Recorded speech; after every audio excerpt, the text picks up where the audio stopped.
Првата детска амбасада меѓаш се грижи за правата и добросостојбата на децата. Како постапувате со децата на улица? Со оваа категорија на деца? Ова ранлива категорија на деца ни е фокус и приоритет од аспект на повеќе наши активности. Прво и најважно е што имаме за нив така наречена second hand, обувки, облека и се што граѓаните во соседството каде што првата детска амбасада е сместена донираат. И нашата домакинка Слободанче ги обслужува. Порано имавме дневен центар за деца кои не одат на училиште, но поради пандемијата и условите кои се случуваат го прекинавме тој начин, но не сме изгубиле контакт директен со децата. Втора многу значајна активност е што сите индикатори кои ги добиваме во секојдневна комуникација со нив и преку нашиот СОС телефон за деца и млади, Ало Бушавко, 070390632, ги забележуваме во извештај кој го доставивме до Комитетот за правата на детето во Женева, каде што точно забележуваме со кои проблеми децата во Македонија се среќаваат, што треба државата да спроведе, што се заветила според Конвенцијата за правата на детето, но и ратификуваната Конвенција за спречување најлоши форми на злоупотреба на детскиот труд 182 и факултативните протоколи, и вршиме притисок да Комитетот достави соодветни препораки кои државата ќе мора да ги испочитува наредниот период. Меѓутоа има клучна улога во активирање на Македонската коалиција за заштита на правата на децата, кај што членуваат од 14 до 20 организации во зависност од фокусот во сферата на известување. Го доставивме извештајот. Дури оваа година направивме по втор пат детски алтернативен извештај, подготвен од деца, каде што тие го дадоа видувањето за состојбата, вклучително и за децата роми. И на тој начин комитетот доби сеопфатна слика. Дури имаше состанок и со децата, посебно со коалицијата, каде што бев и јас вклучен. И не може државата да каже дека состојбата таква како што сме ја дале ние, а верувам и други граѓански организации, не е, бидејќи најчесто државата доставува извештај кој многу често знае и да е подобри состојбата од кој што реално е. И затоа комитетот, кога ќе ги спореди извештаите на граѓанските организации и на државата, има подобра слика да знае какви препораки и треба да достави. Дали знаете колкава бројката во Македонија на деца на улица? Кои питачат, кои се принудени од родителите или под некои други гајани? Таа секогаш варира. Посебно во летните периоди имаме зголемена фреквенција на деца питачи, чии труд исто така се злоупотребува со продажба на разни прехранбени производи и така натаму, че не е само питачењето, туку и злоупотреба на детскиот труд е всушност главен проблем. Имаме и сезонски работници во мај и во септември, кога не знам како просветните инспектори и трудовите инспектори успеваат тоа да го зацкријат и да не го санкционираат. Бројките се различни, од 1500 до 2000 во целата држава. Но она што најмногу загрижува е што децата не само што се принудени во екстремно лоши услови и лете и зиме да питачат, туку на нивна сметка имаме неформална информација, тоа треба Министерството за внатрешни работи да открие дека и децата се жртви на одредени криминални банди кои ги изнајмуваат, ги стават на разни локации и заработуваат на сочувството на граѓаните и нивната емпатија. Дури и самите родители се уаат како злоупотребувачи. Мој личен став е дека нема родителски пристап, дека ако родителите биле питачи, децата треба да питачат, и дека тоа е стриктно за ромите карактеристика, затоа што со злоупотреба на детскиот труд имаме и другите етнички заедници.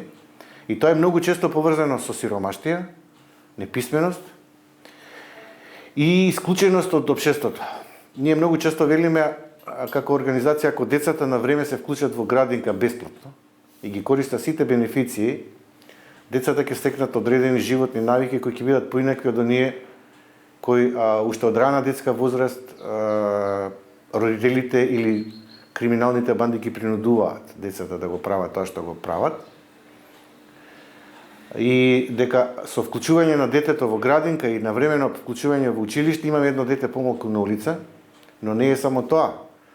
На тие ранливи категории семејства треба да им се обезбеди кров над главата и барем еден од семејствата да биде вработен. Доколку се обезбедат ваквите услови, ја верувам дека питачењето и злоупотреба на детскиот труд ќе биде ставена на минимална граница и ќе биде под строг надзор и на институциите на системот и на граѓанскиот сектор.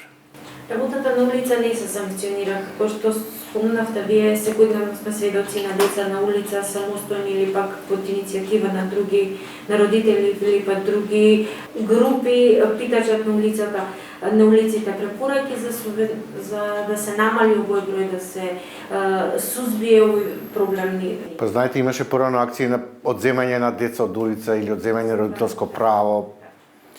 Ние постојано или санкционирање со казни и така натаму. Ние велиме дека одземање на родителско право е последна мерка и тоа е фактички немоќ на државата да го сузбие овој проблем. Многу политичари изјавуваат изјави кои беа непримерни. Грдата слика на градот имало питачи. Тоа е всушност отслика на нефункционалниот систем, каде што на тие испружени рачиња не им се дале погодни услови за живот. Овозможи државата, ако овозможи соодветни услови за живот, верувам дека никој не би пружил рака таму да седи во такви екстремни услови за да заработува. Значи, начинот на екзистенција мора да се реши. Образованието е клуч и тоа го знае и Министерството за образование и наука и владата, дека со вклучување на деца во рана детска возраст во воспитно-образовниот процес, ние го решаваме главно проблемот со исклучување на децата од улица, односно вклучување институционално во градинка и во училиште. И повторно ќе кажем, вработување, и тоа вработување со доедукација на родителите и со строг надзор на Центарот за социјална работа како парите се трошат. За да не бидат повторно принудени децата да ги решаваат екзистенцијалните проблеми на родителите. Тоа е исклучиво. Тоа е недозволиво. Што се вашите препораки? Меѓутоа, дали имате сознанија од регионална перспектива, како е во другите земји состојбата со ваа категорија на деца? По Балканот е карактеристично да видиме испружени рачиња, питачење, дури и осакатување на деца за да се создаде поголема емпатија кај граѓаните, но мојот апел до граѓаните е да не даваат средства финансиски. Знам дека е тоа многу тешко, но едноставно ако дадеме средства како граѓани, ние го поддржуваме питачењето и сме соучесници. Сега ќе се запрашаме како да постапиме. Нема волшебна формула, ама јас сум размислувал, прво би се јавил. Порано имаше еден број, не знам дали уште функционира, 5505. Би пријавил во полиција, би покренала акција некаква за помош на тоа семејство, но повторно ќе кажам, не би свртил глава да одминам, но би размислил што би можел јас да направам. Еве како граѓаните кај нас што донираат храна, облека, обувки и така натаму и ние ги редистрибуираме, тоа не значи дека го решаваме проблемот и понатаму се сиромашни, исклучени од општеството, дискриминирани, а посебно да не говорам за најголемата дискриминација и обесправеност кога имаме и деца без извод од матична книга на родените. И тука многу често се водеше дебата во минатото колкава е таа бројка. Во еден момент излегавме со бројка од 1500 до 2000, па Министерството за труд ни опонираше дека регистрирале 330, а ние велиме секојаш бројката е 1:5 и така натаму. Но мислам дека почнува и тоа некако да се регулира, да се мобилизира државата, а мора да се мобилизира зашто граѓанскиот сектор е гласен, конкретен и јасен во барање конкретни решенија и нудење да биде дел од процесот на решавање на проблемот. Детската амбасада исто така е дел од кампањата на Обединетите нации Сино срце. Која е вашата улога таму и целта на оваа кампања? Па, злоупотреба на детскиот труд и децата без извод од матична книга на родени се најчесто жртви на експлоатација, сексуална, детска порнографија, грабнување, киднапирање, исчезнување. Значи, ние сме имале случаи на исчезнати деца кои се уште не се пронајдени. Имаме случаи токму оваа категорија да биде и трговија со деца и детски органи. И сметаме дека е природно да сме дел од таа комисија, посебно со фокус трговија со деца, каде што сакаме да дадеме наш придонес. А дури бевме активни за време на мигрантската криза, кога кажувавме дека дете без придружба родител или старател не смее да транзитира. Во едно време бевме многу гласни кога рековме како е можно 10.000 деца да исчезнат, тие што ја поминуваа рутата, вклучувајќи и Македонија. Европол излезе со податок дека 10.000 деца се исчезнати, значи некој тргувал со нив. Дали заради присвојување, дали заради трговија, уште не се разоткри, но сериозен е проблемот. Колку што си по неписмен, сиромашен и ранлив, толку си повеќе подложен на злоупотреби. И криминалците тоа го користат, тие слабости, и најчесто го злоупотребуваат за остварување на личен профит. Се надевам дека во најскоро време ќе се изнајде некој решение за да се отргнат децата од улица и да не бидат искористени за принудно работење од своји. Па еве апели до новите градоначалници.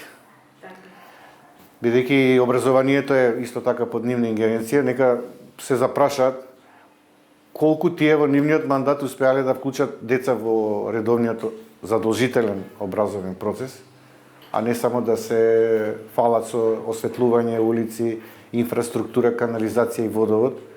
Зошто ако изгубиме, би рекол, младата генерација и остани понатаму неписмена, необразована, ние повторно генерираме криминал и сме поддржувачи на злоупотребата. Ви благодарам за разговор. Мене ми беше исто чест да говорам за оваа тема, иако ми е секогаш травматична. Меѓутоа подобро да се соочиме со тоа што ни се случува, можеби ќе поместиме малку напред нешто.